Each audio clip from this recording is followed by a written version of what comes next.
ಬಾಗಲಕೋಟೆ ಜಿಲ್ಲೆ ತಾಲೂಕಾ ಕಾನೂನು ಸೇವಾ ಸಮಿತಿ ಮತ್ತು ವಕೀಲರ ಸಂಘ ಹಾಗೂ ತಾಲೂಕಾ ಪಂಚಾಯತ ಕಾರ್ಯಾಲಯ ಹುನಗುಂದ ಇವರ ಸಹಯೋಗದಲ್ಲಿ ದಿನಾಂಕ ಮೇ 31, 2025 ರಂದು ಮುಂಜಾನೆ 11 ಗಂಟೆಗೆ ವಿಶ್ವ ತಂಬಾಕು ನಿಷೇಧ ದಿನಾಚರಣೆ ಹಾಗೂ ಉಚಿತ ಕಾನೂನು ಅರಿವು ನೆರವಿನ ಉದ್ಘಾಟನೆಯ ಕಾರ್ಯಕ್ರಮವು ಹುನಗುಂದ ತಾಲೂಕಾ ಅಪರ ದಿವಾಣಿ ನ್ಯಾಯಾಧೀಶರಾದ ಮಹಾಂತೇಶ ಮಠದರ ನೇತೃತ್ವದಲ್ಲಿ ಹಾಗೂ ವಕೀಲರ ಸಂಘದ ಅಧ್ಯಕ್ಷರಾದ ಪಿಎಸ್ ಕಠಾಣಿರ ಅಧ್ಯಕ್ಷತೆಯಲ್ಲಿ ತಾಲೂಕಾ ಪಂಚಾಯತ ಕಾರ್ಯಾಲಯದ ಸಭಾಂಗಣದಲ್ಲಿ ಜರುಗಿತು.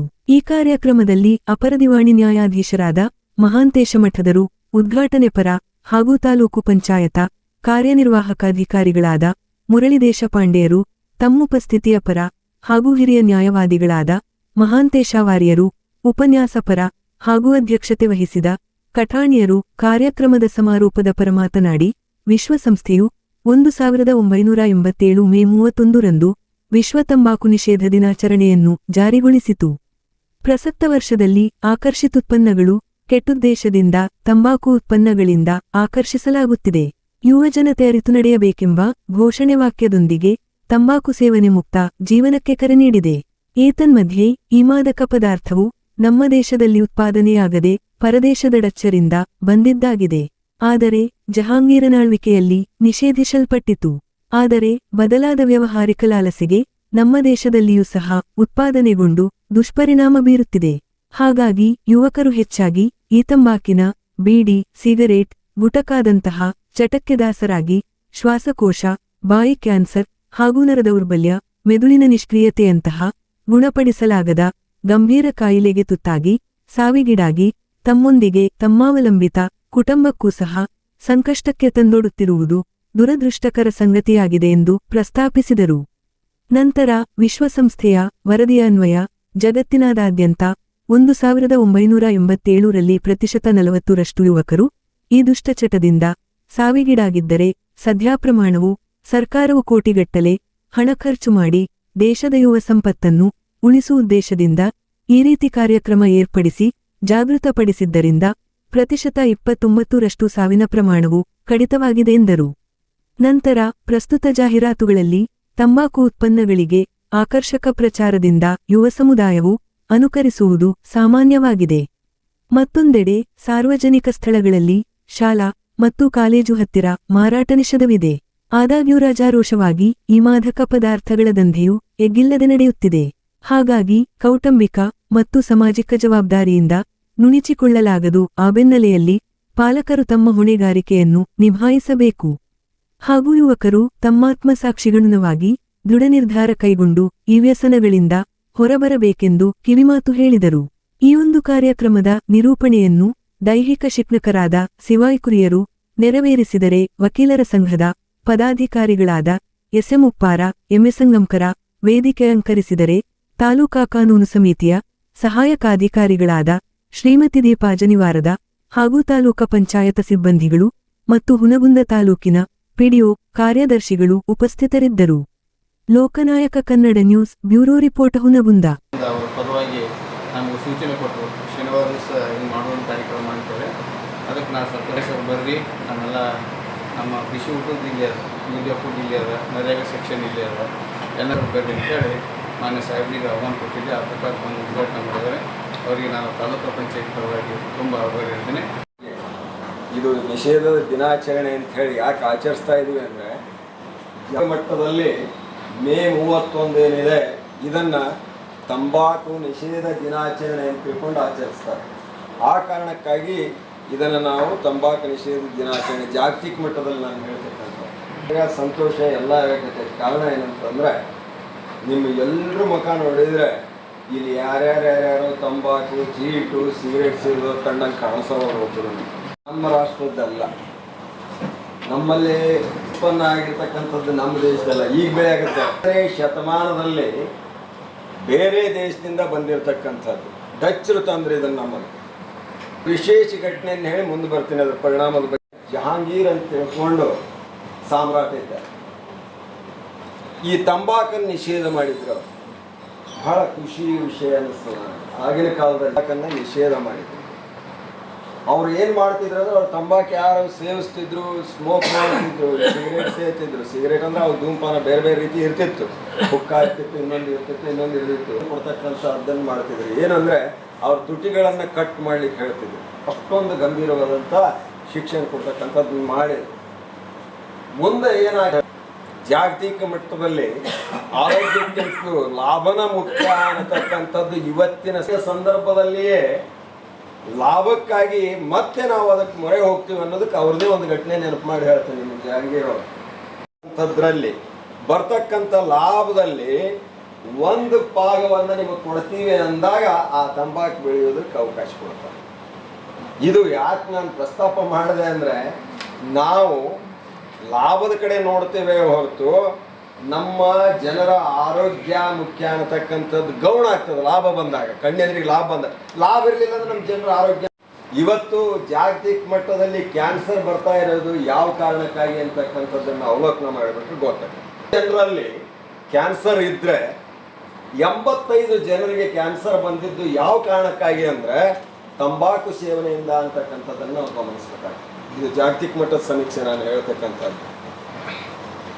ಇದರ ಸೇವನೆ ಮಾಡೋದ್ರಿಂದ ನಿಮಗೆ ಉಚಿತವಾಗಿ ಗಂಟಲು ಕ್ಯಾನ್ಸರ್ ಬರ್ತೈತಿ, ಲಂಗ್ಸ್ ಕ್ಯಾನ್ಸರ್ ಬರ್ತೈತೆ, ಶ್ವಾಸಕೋಶ ಕ್ಯಾನ್ಸರು, ಮೆದುಳು ಕೆಲಸ ಮಾಡ್ತಕ್ಕಂಥದ್ದನ್ನು ಕಡಿಮೆ ಮಾಡ್ತಾ ಮಾಡ್ತಾ ಮಾಡ್ತಾ ಹೋಗ್ತೈತೆ, ನೆನಪಿನ ಶಕ್ತಿ ನಿಮಗೆ ಹೋಗ್ಬಿಡ್ತೈತೆ, ನರ್ವ್ ವೀಕ್ನೆಸ್ ಬರ್ತೈತೆ, ನರ ದೌರ್ಬಲ್ಯ ಉಂಟಾಗ್ತೈತೆ ಈ ತಂಬಾಕು ಸೇವನೆಯಿಂದ. ಬಹಳಷ್ಟು ಇದು ಸಮೀಕ್ಷೆ ಮಾಡಿರ್ತಕ್ಕಂಥದ್ದು, ನಾನು ಸುಮ್ಮನೆ ಹೇಳ್ತಾ ಇಲ್ಲ ನಿಮಗೆ.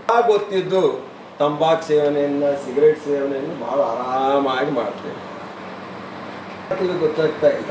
ಅದನ್ನು ನಾವು ತ್ಯಜಿಸೋದು ಬಹಳ ಸಾಹೇಬ್ರು ಹೇಳ್ದಂಗೆ ಬಹಳ ಕಠಿಣ. ಅವರು ಒಂದು ಸಿಗರೇಟ್ ಸೇದಿದ್ರು, ತಮ್ಮ ಆತ್ಮಕಥೆಯಲ್ಲಿ ಹೇಳಿಕೊಂಡಾರ, ಅದರಿಂದ ಬಿಟ್ಟು ತ್ಯಜಿಸಿ ಹೊರಗೆ ಬಂತು. ಇದನ್ನು ನಿಮ್ಮ ಚಟ ಬಿಡೋದಕ್ಕಾಗಿ ಒಂದು ಉದಾಹರಣೆ ಕೊಡ್ತಾ ಇಲ್ಲ. ನಿಮ್ಮಲ್ಲಿರ್ತಕ್ಕಂಥ ದೌರ್ಬಲ್ಯಗಳನ್ನು ಮೆಟ್ಟಿ ನಿಂತು ನೀವು ಸಾಧನೆ ಮಾಡಲಿಕ್ಕೆ ಅನುಕೂಲ ಆಗಲಿ ಅಂತಕ್ಕಂಥ ದೃಷ್ಟಿಯಿಂದ ಒಂದು ವಿಷಯವನ್ನು ತಮ್ಮ ಗಮನಕ್ಕೆ ತರಲಿಕ್ಕೆ ಇಚ್ಛಾಪಡ್ತೀನಿ. ನಿರ್ಧಾರ ಮಾಡಿ ಅದನ್ನು ಸಾಧಿಸ್ತೀನಿ ಅಂತಕ್ಕಂಥದ್ದನ್ನು ಮಾಡ್ತೀವಲ್ಲ, ಅದು ಆತ್ಮವಿಶ್ವಾಸ ಅಂತ ನನ್ನ ಭಾವನೆ. ಇವತ್ತು ನಾನೊಂದು ಡಿಗ್ರಿ ಪಡಿತೀನಿ ಅಂತಕ್ಕಂಥದ್ದು ಒಂದು ಆತ್ಮವಿಶ್ವಾಸ. ನಾನು ಇವತ್ತಿನಿಂದ ಈಗಲೇ ನಿರ್ಧಾರ ಮಾಡಬೇಕು. ಇವತ್ತಿನಿಂದ ಈಗಲೇ ನಾನು ಚೀಟ್ ಹಾಕೋದಿಲ್ಲ, ಸಿಗರೇಟ್ ಸೇದೋದಿಲ್ಲ. ಆ ನಿರ್ಧಾರ ಮಾಡಿ ಹೊರಟ್ರಿ ಅಂತಂದರೆ ಇವತ್ತು ಬಿಡ್ತೀರಿ, ಇವತ್ತೊಂದಿನ ಬಿಟ್ಟೆ, ಮರುದಿನ ಅದಕ್ಕೆ ಹೋಗ್ಬೇಕಂತಲ್ಲ. ಪವರ್ ಅನ್ನೋದು, ಆತ್ಮವಿಶ್ವಾಸ ಅನ್ನೋದು ಒಂದೇ ದಿನಕ್ಕೆ ಸೀಮಿತ ಐತೆ ಅಂತ ಅಂದ್ರೆ ನಾವು ಇನ್ನೂ ದುರ್ಬಲರಿದ್ದೀವಿ ಅಂತ ಅರ್ಥ. 2 ದಿನ ಬಿಡ್ತೀವಿ, 3 ದಿನ ಬಿಡ್ತೀವಿ. ಒಂದು ಸೈಕಾಲಜಿಕಲಿ ಪ್ರೂವ್ ಆಗಿದ್ದು ಏನಂತಂದರೆ 21 ದಿವಸಗಳ ಕಾಲ ನೀವೊಂದು ಯಾವುದೇ ಹವ್ಯಾಸವನ್ನು, ಅದು ಸಿಗರೇಟ್ ಇರ್ಬೋದು, ಎಲೆ ತಿನ್ನೋದಿರ್ಬೋದು, ಇನ್ನೊಂದು ಯಾವುದೋ ಕೆಟ್ಟ ಹವ್ಯಾಸ ಇದ್ದರೂ ಅದನ್ನು ನೀವು 21 ದಿವಸ ಬಿಟ್ರಿ ಅಂದರೆ 22ನೇ ದಿವಸಕ್ಕೆ ನಿಮಗೆ ನೆನಪಾಗುವುದಿಲ್ಲ. ಸಂತೋಷದ ನಿಮ್ಮಲ್ಲಿ ಇಲ್ಲ. ಆರಾಮಾಗಿ ಸಾರ್ವಜನಿಕವಾಗಿ ನಾವು ಏನನ್ನು ಮಾಡೋದಿಲ್ಲ ಅನ್ನೋದು, ಸಾರ್ವಜನಿಕವಾಗಿ ಅಂದ್ರೆ ನಾನು ರೂಮ್ನ ಹಾಕೊಂತೀನಿ, ಸಮಾಜಕ್ಕೆ ಮಾದರಿಯಾಗಿಯೇ ಬದುಕಬೇಕು. ಸಮಾಜವನ್ನು ಸುಧಾರಿಸ್ತಕ್ಕಂಥ ರೀತಿಯಲ್ಲಿ ಬದುಕ್ತಕ್ಕಂಥದ್ದನ್ನು ಮಾಡಬೇಕು ಅಂತಕ್ಕಂಥ ವಿಚಾರವನ್ನು ಹೇಳ್ತಾ ನಮಗೆಲ್ಲರಿಗೂ ಗೊತ್ತೈತಿ. ಹೇಳಬಾರ್ದು, ಈ ಕಡಿಮೆ ಆಗೈತೆ. ಹಿಂದಕ್ಕೆ ನೋಡ್ತಿದ್ದೆ ನಾನು ಬಸ್ನಾಗ ಹಾಕೊಂಡು ಸಿಗರೇಟ್ ಸೇದೋದು ನಮಗೆ ಗೊತ್ತಿರಲಿ ಮಾತ್ರ ಅದು ತೊಂದರೆ ಕೊಡ್ತದಂತಲ್ಲ. ಬೈಪಾಸ್ ಸ್ಮೋಕಿಂಗ್ ಈಗ ಅವ್ರು ಸೇದಿ ಬಿಟ್ಟ ಹೊಗೆಯನ್ನು ಸ್ವೀಕಾರ ಮಾಡಿಬಿಟ್ರು ನಮಗೂ ಕೂಡ ತೊಂದರೆ ಆಗ್ತಿದೆ. ಆ ಕಾರಣಕ್ಕೆ ತಂಬಾಕದ ಬಳಕೆಗಾಗಿ ನೀವು ಅದಕ್ಕೆ ಜಾಹೀರಾತುಗಳು ಕೊಡ್ತಕ್ಕಂಥದ್ದಿಲ್ಲ. ಆಮೇಲೆ ತಂಬಾಕದ ವಸ್ತುಗಳನ್ನು ಶಾಲೆಗಳ 100 ಅಡಿ ಒಳಗಡೆ ಎಲ್ಲಿಯೂ ಕೂಡ ಮಾರಾಟ ಮಾಡ್ತಕ್ಕಂಥದ್ದಲ್ಲ. 100 ಅಡಿ ಬಿಟ್ಟು ಕೆಟ್ಟಿರ್ತದೆ, ಇದು ನಮಗೆ ಗೊತ್ತಿರಲಿ. ತಂಬಾಕು ಬೆಳೆಯೋರು ಏನು ಸುಖದಿಂದ ಇರೋದಿಲ್ಲ. ಆ ಬರೋ ದುಡ್ಡು ಕೆಲವಷ್ಟು ಖುಷಿ ಕೊಡಲಿ. ಆ ತಂಬಾಕು ಬೆಳೆಯತಕ್ಕಂಥ ಕುಟುಂಬದಲ್ಲಿ ಆರೋಗ್ಯ ಚೆನ್ನಾಗಿರೋದಿಲ್ಲ. ಅಥವಾ ನೀವು ತಂಬಾಕು ಬೆಳೆಯೋದು ತಮ್ಮ ಪ್ರದೇಶದೊಳಗೆ, ಜಮೀನಿನೊಳಗೆ ಹಾವು ಹೋಗೋದಿಲ್ಲ, ನಾಗರಾವು ಹೋಗೋದಿಲ್ಲ. ನಾಗರಾವು ಸಹಿತ ಅದನ್ನು ನೋಡ್ಲಾರ್ದಂಥದ್ದು ನೀವು ತಿಂತೀರಿ ಅಂತಂದ್ರೆ ಕೆಟ್ಟ ವಿಷ ಅನ್ನೋದು ಆ ನಾಗರಾವ್ ಗೊತ್ತಾಗ್ತೈತಿ, ನಿಮಗೆ ಗೊತ್ತಾಗೋದಿಲ್ಲ ಅಂದ್ರೆ ನನಗೆ ಭಾಳ ಖೇದ ಅನ್ನಿಸ್ತದೆ. ಅದಕ್ಕೆ ಅದನ್ನು ಬೇಕು ಅಂತಕ್ಕಂಥ ಕಟ್ಕೊಂಡ ಚಾಟ. ಸಿಗರೇಟ್ ಸುಡೋದಂದ್ರೆ ಸಿಗರೇಟ್ ಚಾಟ ಕಟ್ಕೊಂತಾನೆ. ಮಾಣಿಕ್ ಚಂದ ಆಗುವುದು ನಿನ್ನ ಹೆಣ ಚಂದ. ಯಾವ ಮಾಣಿಕ್ ಚಂದ ಹಾಕ್ತಾನೆ ವಿಮಲ, ಹೋಗುವುದು ಕೋಮಲ. ಅಂದ್ರೆ ಈ ಮುಖದೊಳಗೆ ಕೋವಿಗೆ ಆಹ್ವಾನ, ತಂಬಾಕು ಸೇವನೆ ಸಾವಿಗೆ ಆಹ್ವಾನ. ಸೇವಿಸಿದರೆ ಸಡಗರ, ಆಗುವುದು ದೇಹ ರೋಗಗಳ ಆಗರ. ಸಾಮಾಜಿಕ ಹೊಣೆಗಾರಿಕೆ ಬಗ್ಗೆ ಆದರೆ ಅಂಥವ್ರಿಗೆ ಕೂಡ ನ್ಯಾಯ ಸಿಗಲಿ ಅನ್ನೋ ಕಾರಣಕ್ಕಾಗಿ ಉಚಿತ ಕಾನೂನು ಸೇವಾ ನೆರವು ನೀಡ್ತಕ್ಕಂಥ ಸಮಿತಿಯನ್ನು ನಾವು ಮಾಡ್ಕೊಂಡು ಸಹಾಯಕ ಕಾರ್ಯದರ್ಶಿಗಳಿರ್ತಾರೆ.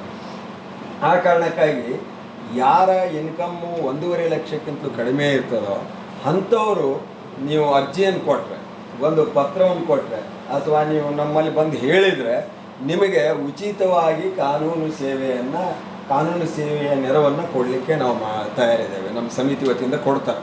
ಆ ಕಾರಣಕ್ಕಾಗಿ ಒಂದು ಪತ್ರ ಬರೆದ್ರು ಕೂಡ ನಾವು ಕಾನೂನು ನೆರವನ್ನು ಕೊಡ್ತೀವಿ. ಅದನ್ನು ನೀವು ಈ ಗ್ರಾಮೀಣ ಪ್ರದೇಶದಲ್ಲಿ ಎಲ್ಲರೂ ಕೆಲಸ ಮಾಡ್ತಿರೋದ್ರಿಂದ ಅಲ್ಲಿ ಯಾರಿಗಾದರೂ ಅಂಥ ತೊಂದರೆ ಇತ್ತು, ಪಾಪ ಅವರಿಗೆ ಆ ನೆರವನ್ನು ಪಡೀಲಿಕ್ಕೆ ಶಕ್ಯ ಇರೋದಿಲ್ಲ, ನ್ಯಾಯವನ್ನು ಪಡೆಯಲಿಕ್ಕೆ ಶಕ್ಯ ಇರೋದಿಲ್ಲ, ಅಂಥವ್ರ ಗಮನಕ್ಕೆ ಇದನ್ನು ತಂದರೆ ಅವರಿಗೂ ಕೂಡ ನ್ಯಾಯ ಸಿಗ್ತಕ್ಕಂಥದ್ದಾಗಲಿ, ನ್ಯಾಯದಿಂದ ಯಾರೂ ಕೂಡ ವಂಚಿತರಾಗಬಾರ್ದು ಅನ್ನೋ ಕಾರಣಕ್ಕಾಗಿ ತಮ್ಮಲ್ಲಿ ವಿನಂತಿಯನ್ನು ಮಾಡಿಕೊಂಡು ವಿಶ್ವ ಆರೋಗ್ಯ ಸಂಸ್ಥೆ 1987 ಮೇ 31ರಂದು ಇದನ್ನು ಜಾರಿಗೆ ತಂದು ಇಡೀ ವಿಶ್ವದಾಗ ಇದು ಓನ್ಲಿ ನಮ್ಮ ಇಂಡಿಯಾದಾಗಲ್ಲ ವಿಶ್ವಕ್ಕೆ ಮಾರ್ಕ ಆಗುವಂಥ ಈ ತಂಬಾಕು ನಿಷೇಧ ಮಾಡಬೇಕಂತಂದು ವಿಶ್ವಸಂಸ್ಥೆ ಮನಗಂಡು ಇಡೀ ವಿಶ್ವದಂತ ಈ ಕಾನೂನನ್ನು ಜಾರಿಗೆ ತಂದರು. ಈ ದಿವಸ ಮೇ 31 ಜಾರಿಗೆ ತಂದಿದ್ದು ಭಾಳ ನಮ್ಮ ಇಂಡಿಯಾದಾಗೂ ಇದು ಕಂಟ್ರೋಲ್ ಮಾಡ್ಕೊತ ಬಂತು. ಮೊದಲು 40% ಇತ್ತು, ಇವತ್ತಿನ ದಿನಮಾನದೊಳಗೆ 29%ಗೆ ಬಂದು ನಿಂತಿದ್ದೀವಿ ನಮ್ಮ ಇಂಡಿಯಾದಾಗ. 29 ಜನ ಅದಕ್ಕೆ ಅಡಿಕ್ಟ್ ಆಗ್ಯಾರ. 40% ಇದ್ದಿದ್ದು 29 ಬಂತು. ಯಾಕೆ ಬಂತಪ್ಪ ಅಂದ್ರೆ ಇಂಥ ಕಾರ್ಯಕ್ರಮ ಹಮ್ಮಿಕೊಂಡು ಇದರ ಜನಕ್ಕೆ ಏನು ದುಷ್ಪರಿಣಾಮ ಅಂತ ಆರೋಗ್ಯ ಹೆಂಗೆ ಕೆಡುತ್ತೆ ಅನ್ನೋದು ಈ ಕಾರ್ಯಕ್ರಮ ಮೇಲಿಂದ ಮೇಲೆ ನಮ್ಮ ಸರ್ಕಾರದವ್ರು ಕೋಟಿಗಂತಲೇ ಹಣ ಇನ್ವೆಸ್ಟ್ ಮಾಡ್ತಾರೆ. ಫೋಟೋ ತೆಗೆಸ್ಕೊಂಡು ನಾಳೆ ಪೇಪರ್ದಾಗ ನಮ್ಮ ಸ್ಟೇಟ್ಮೆಂಟ್ ಬಂದಿರೋದು ಅಲ್ಲಿ ಮುಗಿಲಿಲ್ಲ, ಕಾರ್ಯಕ್ಕೆ ಬರ್ಬೇಕಲ್ಲ. ಸಾವಿರಾರು ಕೋಟಿ ನಮ್ಮ ಭಾರತ ಸರ್ಕಾರದವರು ವ್ಯಯ ಮಾಡ್ತಾರೆ. ಅದು ಹಣ ಯಾರ್ದು ನಮ್ಮದಲ್ಲ. ನಮ್ಮ ಹಣ ನಮ್ಗೆ ಸಾರ್ಥಕ ಆಗ್ಬೇಕಂದ್ರೆ ಈ ಕಾರ್ಯಕ್ರಮ ಮಾಡಿ ಬರೀ ಎದ್ದೋದ್ರಲ್ಲ, ನಮ್ಮ್ಯಾಗೂ ನಾವು ಇಫೆಕ್ಟ್ ಮಾಡ್ಕೋಬೇಕಲ್ಲ. ನಾನು 2 ವರ್ಷದಿಂದ intention of masking of appear ಅಂತ ಘೋಷಣೆ ವಾಕ್ಯವೊಂದಿಗೆ ಆಚರಣೆ ಮಾಡ್ತಾರೆ. ಇದು ಅಂದ್ರೆ ಏನಪ್ಪ ಅಂದ್ರೆ ತಂಬಾಕು ರಹಿತ ದಿನ ಆಚರಿಸಲಾಗುತ್ತದೆ ಅಂತ ಘೋಷವಾಕ್ಯ. ಅಂದ್ರೆ ಏನು, ಆಕರ್ಷಕ ಉತ್ಪನ್ನಗಳು ಕೆಟ್ಟ ಉದ್ದೇಶದಿಂದ ತಂಬಾಕು ಉತ್ಪನ್ನಗಳತ್ತ ಆಕರ್ಷಿಸಲಾಗುತ್ತದೆ. ಯುವ ಜನತೆ ಅರಿತು ನಡೆಯಬೇಕು ಎಂಬುದು. ನಮ್ಮ ದೇಶಕ್ಕೆ ಇಡೀ ಪ್ರಪಂಚಕ್ಕೆ ಸಂಪತ್ತು ಯಾರಪ್ಪ ಅಂದ್ರೆ ಯಂಗ್ಸ್ಟಾರ್ಸ್ ಅವ್ರು ಕರೆಕ್ಟಾಗಿ ಎಲಿಜಿಬಲ್ ಆಗ್ತವು ಅಂತಕ್ಕಂಥ ಮನವರಿಕೆ ಮಾಡಿಕೊಟ್ಟಿರ್ತಕ್ಕಂಥ ಸನ್ಮಾನ್ಯ ಶ್ರೀ ಪಂಡಿತ್ ಸರ್ ಅವರಿಗೆ ಅಭಿನಂದನೆಗಳು. ಇದೀಗ ಈ ಒಂದು ವಿಶೇಷವಾಗಿರ್ತಕ್ಕಂಥ ಕಾರ್ಯಕ್ರಮದಲ್ಲಿ ವಿಶೇಷ